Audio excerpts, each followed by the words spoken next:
using this dual simplex method. So it start with an optimal solution and then work for the feasibility. In the dual simplex method consists of few steps, and this is defined for minimization problem. So specify the initial solution at the origin such that all Cj minus Zj values are non-negative. Then it is optimal solution. So for a maximization, these values should be negative. For a minimization, these are non-negative. We have done few examples for minimization using simplex method. All the right-hand side values of the solutions are 0 or positive. The solution is feasible and optimal. If the solution is infeasible, then we move to this. Determine the pivot row. So in the simplex method, first we determine the pivot column, but in dual simplex method, we determine the pivot row first. This is how we go to the solution column and select the largest negative right hand side value. Here the largest means considering only the number and the sign, not the mathematical meaning of this largest. So if mathematically say this is the smallest negative value, we know that uh, in the number line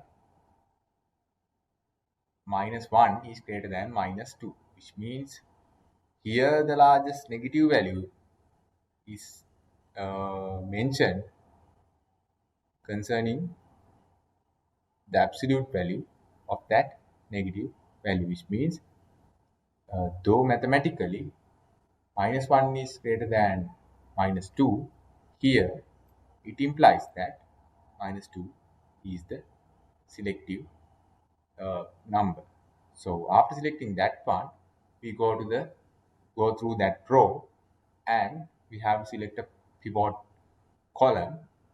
So for that, we go through the non-basic variables, which means we have to select an entering variable to the basis. So we go for that row, go through that row and refer the columns of non-basic variables and divide the Cj minus Zj values of those columns with the corresponding row values in this selected row, pivot row.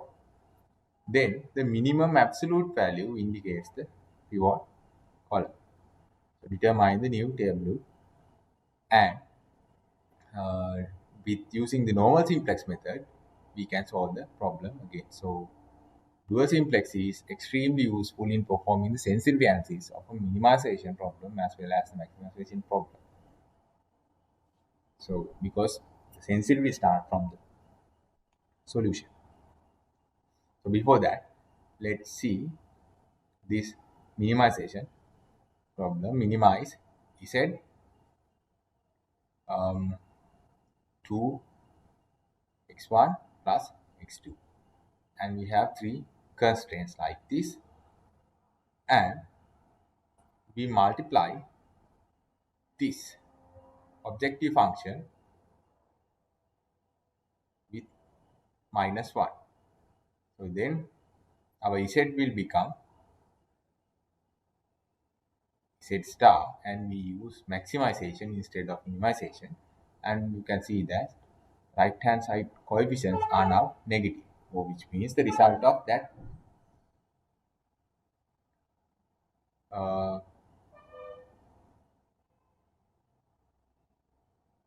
multiplication by -1, and we multiply all the constraints by -1. So then the side or direction of the inequalities are also changed. Here these are greater than types, here these are less than types, and you have to simplify the algebra these statements or forms according to the uh, multiplication by minus 1. So now they become like this. Now we can standardize this system using three slack variables s1, s2, s3, and it is familiar to you. So this is the first or initial table, and you can see all the solution values are negative now. So from this is the largest value with the negative sign. So then we select this row as the pivot row, which means S2 is the leaving variable now. So we have to select an entering variable. Here we go through the non-basic variables. So this one, x1 and x2. We divide the Cj minus Zj values of these two non-basic variables with corresponding row cells in this pivot row. So divide 2 minus 2 by minus 4, it is 0.5, and minus 1 by minus 3, it is 0.03. Then we know that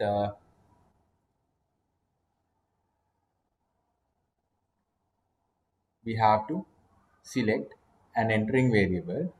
So in this dual case, we select the minimum absolute value. So the column with the minimum absolute value. Here, this is the minimum absolute value. So then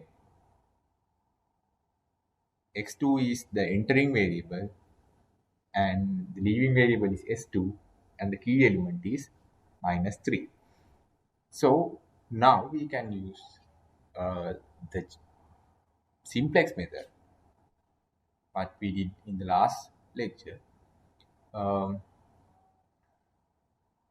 to calculate the coefficient values in these constraints as previously done. So you can calculate new row 2 and new row 1 and new row 3 using the familiar equations what you used in the simplex method. Then you will obtain this. Again, we see that there is a negative value in the solution case. So using the dual simplex method, we select the largest negative or the largest value with the negative sign. So here it is only negative value for the solution because these three are the solution rows. So we select this row as the pivot column, which means S1 is leaving now. Now we have to look at the columns of the non-basic variables. So it is x1 and s2. So we divide Cj minus Zj values of those two columns with the corresponding cells in the pivot row. So we will get 0.4 and 1. So the minimum absolute value is 0.4, which means now x1 is entering and s2 is leaving. So the key element is minus 3 over 5. So you can calculate new row values as in the simplex method we did using these equations, and we coming to this simplex table. There we see there is a feasible solution for this table because these are non-negative values. Then we see that Cj minus Zj values are also less than or equal to 0. Since this is a maximization problem, obtaining these values less than or equal to 0 means we have reached the optimal solution. So then this is the solution. x1 is equal to 3 over 5, x2 is equal to 6 over 5, and s3 is 0, s1 is 0, and s2 is 0. So that is the solution. But the objective function value of this maximization Z star is minus 2 12 over 5. So if you can remember, we multiplied the minimization by minus 1. So then we took this Z star. So our objective or our willingness to find the minimization of Z, which means we multiplied Z from minus 1. Then to get the Z back, we have to divide Z star by minus 1. So we will get 12 over 5. So that is how you can use the dual simplex method to find a solution.